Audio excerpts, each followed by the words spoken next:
వి gold trusted gold buyers మీరు తాకట్టు పెట్టిన బంగారాన్ని విడిపించి ఈ రోజు ఉన్న మార్కెట్ ధరకు కొనబడను 7771077720.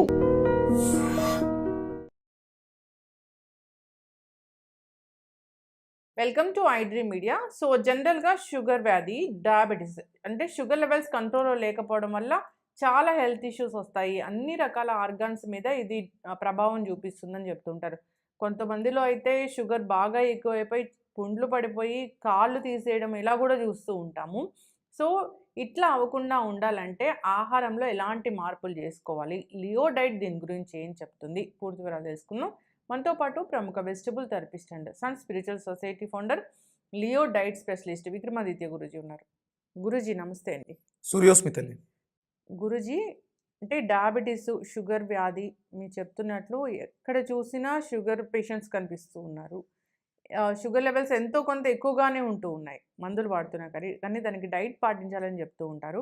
ఆహార నియమాలతో షుగర్ మ్యాక్సిమం కంట్రోల్లో ఉంటుందని చెప్తుంటారు. ఎలాంటి ఆహారాలు తీసుకోవాలి అసలు ఫస్ట్ ఆహారం మీద అవగాహన లేదమ్మా, శరీరం మీద కూడా అవగాహన లేదు. మీరు మామూలుగా కాళ్ళు చూస్తారు కదా, అంటే నా లియో డైట్లో నేను ఏదైనా పేషెంట్ నాకు కాల్ చేస్తే నేను ఫస్ట్ ఇలా అడుగుతా, మీకు కనిపిస్తుందా, అరచేతులు తీసుకుంటాను ఫొటోస్, అలాగే కాళ్ళు కూడా పంపించమంటాను. ఇది ఓల్డ్ వెర్షన్, పాత పద్ధతి, ఋషులు నేర్పినటువంటి పద్ధతి. మీకు ఈ కాళ్ళు కనిపిస్తున్నాయి, ఒకసారి చూడండి ఎలా ఉన్నాయి, ఉబ్బుగా నల్లగా. అంటే సామాన్యంగా ఉండవలసినటువంటి కాళ్ళు కలర్ చేంజ్ అవుతున్నాయి. దాని మీద అవగాహన లేదు. మీ శరీరంలో జరిగే ప్రతి మార్పుని మీరు గమనించాలి, మీకు అవగాహన రావాలి.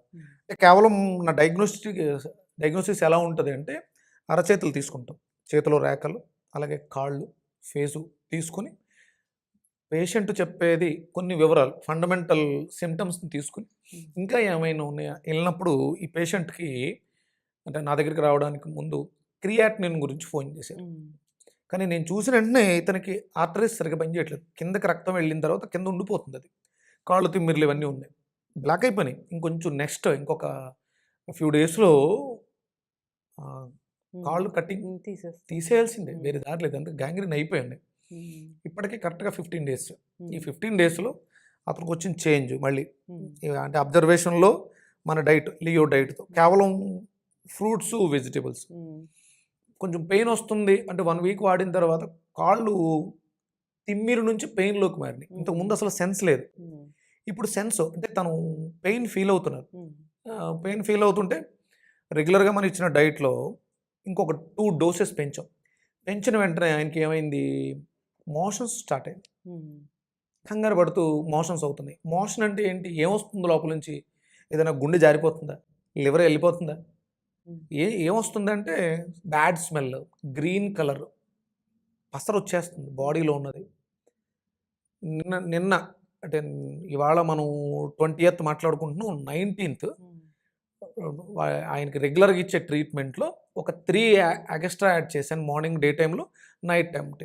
నిన్న నైట్కి 8 మోషన్స్ అయ్యి, మొత్తం వచ్చిందంతా కూడా పసర్, గ్రీన్ కలర్లో బ్యాడ్ స్మెల్, విపరీతమైనటువంటి స్మెల్. ఇప్పుడు కొంచెం తేలిక పడటం, అంటే మీ బాడీలో ఎక్కడి నుంచి వచ్చింది, 8 మోషన్స్ అయినాయి. రెగ్యులర్గా మార్నింగ్ ఈవినింగ్ 2 times రెగ్యులర్గా మార్నింగ్ మోషన్కి వెళ్ళే వ్యక్తి అడిషనల్గా ఇంకొక 6 times ఎక్స్ట్రా వచ్చింది. ఏమొచ్చింది మీ బాడీలో, వేస్ట్. అంటే ఇప్పటివరకు ఎక్కడ దాచారు? మోషన్స్ అయితే భయపడిపోతుంటారు, మోషన్స్ స్టాప్ చేస్తారు, అలా చేయకూడదు. డిహైడ్రేషన్ అవుతుంది కదా గురూజీ. అవును, దానికి మీరు క్లెన్జింగ్ ప్రాసెస్ కింద ఎలక్ట్రాలు, కోకోనట్ వాటరు, బార్లియో ఇలాంటివి తీసుకోవాలి తప్ప మోషన్స్ సప్రెస్ ఎలా చేస్తారు? అది వెళ్ళేది వేస్ట్ మెటీరియల్ కదా. డాక్టర్ పర్యవేక్షణలో అయితే ఉండాలి. చాలా మంది ఇప్పుడు ఈ డిహైడ్రేషన్, వామిటింగ్స్, మోషన్స్ వీటిని సరిగా పట్టించుకోక ప్రాణాలు కోల్పోతున్న వాళ్ళని కూడా మీకు వామిటింగ్స్ అవుతున్నాయంటే మీరు లివర్ మీద ప్రెషర్ పెడుతున్నారు. నాకు నిన్న నైట్ ఒక కేసు, ఫీవర్ అని వెళ్ళారు, ఏదో ఫీవర్ అని చెప్పేశారు, మెడికేషన్ చేస్తున్నారు, ఇప్పుడు అది బాడీ అంతా ఇన్ఫెక్ట్ అయిపోయిందని చెప్పేసి అని చెప్పారు, ఇంటికి తీసుకొచ్చేసారు, ఫీవర్ కంట్రోల్ అవ్వట్లే. నేను ఇమీడియట్గా మన లియో డైట్లో 2 రకాల జ్యూసులు చెప్పాను, మార్నింగ్ కల్లా ఫీవర్ కంట్రోల్ అయింది. వాళ్ళ బ్లడ్ రిపోర్ట్స్ అవి చూసారు, WBC బాగానే ఉన్నాయి, ప్లేట్లెట్స్ హై ఉన్నాయి, CRP ఎక్కువగా ఉంది. అంటే విపరీతమైనటువంటి ప్రోటీన్ తినేస్తున్నారు. మనం ఇంతకుముందు ఎపిసోడ్లో కూడా మాట్లాడాం. ప్రోటీన్ పిచ్చిలో పడి తెగ తినేస్తున్నారు. అది డైజెషన్ చేసుకోవడానికి మన బాడీలో మెకానిజం పనిచేయట్లే. మనకంటే అంత పనిలే. ఒక అమ్మాయి, చిన్న అమ్మాయి, చదువుకునే అమ్మాయి, 14-15 ఏళ్ళ వయసులో ప్రోటీన్ ఎక్కువైపోయి అమ్మాయి సఫర్ అయిపోతుంది. 96,000 ఉంది ప్రోటీన్. అంత ప్రోటీనా? బాడీలో సిఆర్పి 96,000, 5,000 బిలో ఉండాల్సిన సిఆర్పి 96,000. నిన్న ఇప్పుడు మీకు గ్యాంగ్రీన్ కేసు చూపించాను కదా, అది కూడా సుమారు 1 lakh ఉంది. ఏంటిది అంటే ప్రోటీన్. ఎక్సెస్ ప్రోటీన్ గ్లూకోజ్గా మారిపోతుంది. మీకు అంత శ్రమ లేనప్పుడు మీరు ఎనర్జీ మీద దృష్టి పెట్టాలి తప్ప ప్రోటీన్ మీద కాదు. అదే గ్యాంగ్రీన్. ఇప్పుడు ఆయన 15 రోజులు అయింది. మిగతా రిపోర్ట్స్ అన్నీ నార్మల్ అవుతూ తను హ్యాపీగా షుగర్ లెవెల్స్ కంట్రోల్ అని, క్రియాటిన్ 5కి వచ్చారు. ఇవి 15 రోజుల్లోనూ 2.6కి వచ్చింది అది క్రియాటిన్. ఇంకా జస్ట్ ఇంకొక 10-15 డేస్లో నార్మల్ అవుతుంది వితౌట్ మెడిసిన్. ఇన్ఫెక్షన్స్ తగ్గాలంటే బాడీలో, అంటే జనరల్గా ఇన్ఫ్లమేషన్ తగ్గాలంటే అసలు ఎలాంటి ఆహారాలు తీసుకోవాలి? తేలికగా జీర్ణం అవ్వాలమ్మా. కంపల్సరీ పీచు పదార్థం ఉండాలి. అందుకని నేను ఎక్కువ ఇన్ఫెక్షన్స్తో బాధపడే వాళ్ళకి నేను బీరకాయ ఎక్కువ చెప్తాను. షుగర్తో బాధపడే వాళ్ళకి కూడా బీరకాయ ఎక్కువ చెప్తాను. బీరకాయని బాగా తీసుకోవాలి. అంటే ముందు ఆర్గాన్స్ అన్నీ కూడా డ్యామేజ్ అయిపోయి ఉంటాయి. ఇప్పుడు ఉన్న పరిస్థితులలో కందిపప్పుని కూడా డైజెస్ట్ చేసుకునే స్థితిలో లేదమ్మా మన బాడీ. కందిపప్పు కూడా మనకు రియాక్షన్ ఇస్తుంది, అందులో ప్రోటీన్ ఉంటుంది, అది కూడా మనకు ఉపయోగపడట్లే. కందిపప్పు తింటే ఆ రోజు బ్లోటింగ్ ఎక్కువగా ఉంటుంది, స్టమక్ గ్యాసెస్ ఎక్కువ ఫామ్ అవుతున్నాయి. అసలు ప్రోటీన్ అనే విషయాన్ని మర్చిపోండి. తేలికగా జీర్ణం అవ్వాలి, అవి పీచు పదార్థాలై ఉండాలి, ఫైబర్ ఎక్కువ ఉండాలి. న్యాచురల్గా మనకు దొరికేటువంటి బీరకాయ, దొండకాయ, బెండకాయ. ఇండైజెషన్ ప్రాబ్లం అమ్మా. ఇప్పుడు మనకున్న జనాభా అంతటికి కూడా 140 కోట్లు కదా, మ్యాక్సిమం 139 కోట్ల వరకు కూడా ఇండైజెషన్ ప్రాబ్లం, అరుగుదల సమస్యతోటే బాధపడుతుంది. దీనివల్లే డయాబెటిక్ బాగా పెరుగుతుంది. దీన్ని మనం బేస్ చేసుకుని మీరు విపరీతమైనటువంటి మాంసాహారం, గుడ్లు విపరీతంగా, అంటే కోళ్ళ ఫారాలోళ్ళు ప్రమోట్ చేస్తున్నారు, న్యూట్రిషనిస్టులు, డైటీషియన్లు కూడా ప్రమోట్ చేస్తున్నారు. అంటే ప్రమోట్ చేస్తున్నారంటే ఒక స్టడీ వస్తుంది, కొన్ని రోజులు నెయ్యి మంచిది కాదంటది, మానేస్తారు. మళ్ళీ ఇంకో స్టడీ వస్తుంది, నెయ్యి మంచిది తీసుకోండి అంటారు. కొన్ని రోజులు గుడ్లు మంచివి తీసుకోండి అంటారు. మళ్ళీ ఇంకో స్టడీ వస్తుంది, గుడ్లు తింటే క్యాన్సర్ వస్తుంది అని అదే స్టడీ చెప్తుంది. అంటే తెలియదు అసలు ఏం తినాలి ఏం తినకూడదు అనేది. స్టడీస్ని బట్టి, అక్కడ రీసెర్చ్ని బట్టి ఏం తినమంటే అది తింటూ ఉన్నారు. ఇక్కడ స్టడీస్ కాదమ్మా, వేదం ఒక ప్రమాణమైనటువంటి మాత్రం చెప్పింది. వేదమే ప్రమాణం. మాంసాహారం మానవ దేహాలకి సరిపడదు, తినకూడదు. అందులో ఘృతం వృద్ధయేత్తు బుద్ధి అని చెప్పేసింది. మనిషి మానవుడికి ఆవు నెయ్యి శ్రేష్టమైనది, గోఘృతం ఆవు నెయ్యి శ్రేష్టమైనది. ఇక మీరు దాని మీద 100 రకాల స్టడీస్ చేసుకోండి, మీరు 100 రకాల రిపోర్ట్స్ ఇవ్వండి, మంచిది చెడ్డది. వేదం చెప్పిందంటే అది ప్రమాణం, వేద ప్రమాణం. అందరూ కూడా back to roots. Vedic ancient Indian diet, Leo living energetic organ diet ఇదే చెప్పుద్ది. వేదంలో ప్రమాణంగా తీసుకునే మాట్లాడుతుంది. ఇది గుడ్డు మంచిదా అని వేదం చెప్పిందా, మంచిదే, కాదు అంతే, ఇంకా దానికి ఉండవు. అయితే గురూజీ, ఇప్పుడు షుగర్ పేషెంట్స్ ఉన్నారు, వాళ్ళు మందులు వాడుతున్నారు, వాళ్ళు అలోపతి మందులు వాడుతున్నారు, వాళ్ళు ట్రీట్మెంట్ తీసుకున్నారు అన్నప్పుడు ఇంకా వాళ్ళకి ఇన్ఫెక్షన్స్ రాకుండా ఉండాలంటే డైట్లో, ఇప్పుడు మీరు అన్నట్లు గ్యాంగ్రీన్ కానీ, కళ్ళ ప్రాబ్లమ్స్ కానీ, ఇలాంటివి రకరకాల లివర్ ఇష్యూస్, కిడ్నీ ఇష్యూస్, అన్ని ఆర్గాన్స్ డ్యామేజ్ అవుతాయి. కాబట్టి అలా అవ్వకుండా ఉండాలంటే, షుగర్ లెవెల్స్ అసలు పెరగకుండా ఉండాలంటే ఏం జాగ్రత్తలు చెప్తారు? అసలు మార్నింగ్ ఫలాహారం తీసుకోవాలమ్మా. ఫలాహారం అనగానే బ్రేక్ఫాస్ట్ అనుకుంటారు, కాదు. ఫల ఆహారం అంటే పళ్ళే, రా ఫ్రూట్స్ తీసుకోవాలి కంపల్సరీ మార్నింగ్. ఆఫ్టర్నూన్ 1 మీల్, ఒక లంచ్, మంచి లంచ్, తేలికగా జీర్ణం అయ్యేటువంటి ప్రకృతి సహజంగా దొరికినటువంటి వెజిటేరియన్.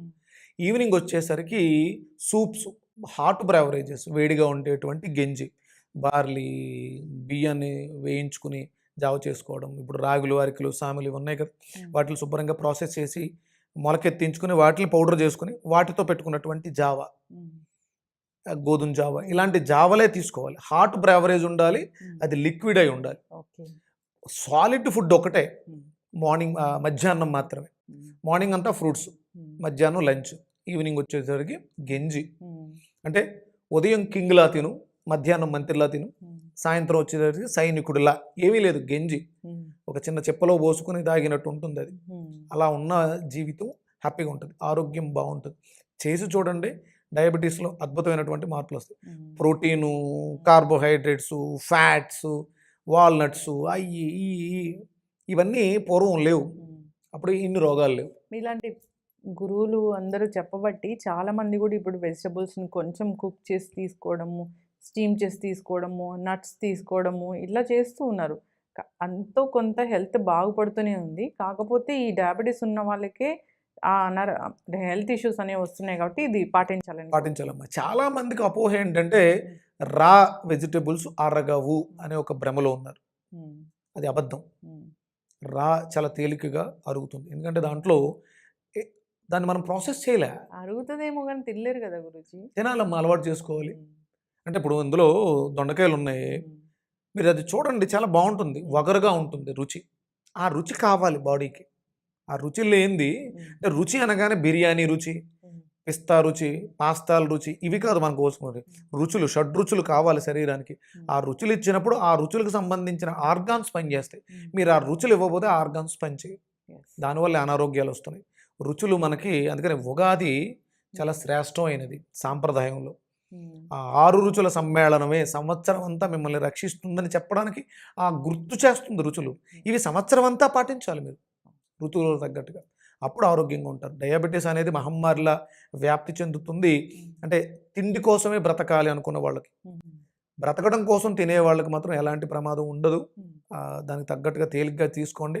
ఈ గ్యాంగ్రీన్, కాళ్ళు తీసేయడం, వేళ్ళు నరికించుకోవటం ఇవన్నీ కూడా కొంచెం అవగాహన తెచ్చుకోండి. మోషన్స్ అవుతున్నాయా, శరీరంలోంచి ఏమీ బయటికి వెళ్తుంది, భయపడకండి. మోషన్స్ మంచిదే. మోషన్ అంటే కదలికి వచ్చింది, శరీరం రియాక్ట్ అయింది, తుమ్ములు వస్తున్నాయి, మీరు డస్ట్లో ఉన్నారు కాబట్టి తుమ్ము వచ్చింది, చెవులోంచి వ్యాక్స్ వచ్చింది, మీ కిడ్నీలో ఏదో ఇబ్బంది ఉంది, ఇవి గమనించండి. అందుకని మనకి సంవత్సరానికి ఒకసారి చెవుల్లో నూనె వేసుకోవటం ఇవన్నీ, అంటే తైలాభ్యంగనం చేసినప్పుడు ముక్కు రంధ్రాల్లోనూ చెవుల్లోనూ 2 చుక్కలు నూనె వేస్తాం. అవి శరీరంలో ఉన్న ఆ ఆర్గాన్స్ని, చెవులు కిడ్నీకి రిప్రజెంటేటివ్స్గా ఉంటాయి, లంగ్స్కి రిప్రజెంటేటివ్గా నోస్ ఉంటుంది, లివర్కి రిప్రజెంటేటివ్గా ఐస్ ఉంటుంది. ఇవన్నీ మనం గమనించినప్పుడు ఆరోగ్యంగా ఉంటాం. అన్ని రకాల రుచులు తినండి, ఆరోగ్యంగా జీవించండి. చక్కటి ఇన్ఫర్మేషన్ గురూజీ. షుగర్ పేషెంట్స్ ఇబ్బంది పడుతున్నారు, ఏమైనా హెల్త్ ఇష్యూ వస్తుంది, ఆర్గాన్స్ డ్యామేజ్ అవుతాయి అన్నప్పుడు లియో డైట్ ఉంది, దాంట్లో చక్కగా వివరిస్తారు. అంతేకాదు మీరు ఎప్పటికప్పుడు టిప్స్ చెప్తూ ఉంటారు, వెజిటబుల్ థెరపీ గురించి చెప్తూ ఉంటారు. అంటే ఎలాంటివి తీసుకోవాలి, ఎలాంటివి అవాయిడ్ చేయాలని అందరు ఫాలో అవ్వాలని కోరుకుందాం. చాలా చక్కటి ఇన్ఫర్మేషన్. ధన్యవాదాలు. సూర్యోస్మి తల్లి. And for more videos, Please subscribe to iDream. Please subscribe to iDream. Please subscribe iDream. And please subscribe to iDream. For more videos, subscribe to iDream. please like, share and subscribe to the channel. Congratulations, iDream. Subscribe to iDream. Subscribe to iDream. So subscribe to iDream Media. iDream ki iDream team andarki huge congratulations. Please subscribe iDream Media. Please subscribe to iDream. Subscribe iDream. Please subscribe to iDream. iDream అంటే నా కళల channel subscribe చేసుకున్న నోరు తిరుగుతలేదు, మీరైతే గంట గుర్తు కొట్టండి. For more such videos, please subscribe to iDream. Subscribe to iDream. Please subscribe to iDream. Please subscribe iDream Media. Please do subscribe to iDream. Please subscribe to iDream Media. For best entertainment and information, please subscribe iDream. And don't forget to subscribe to iDream.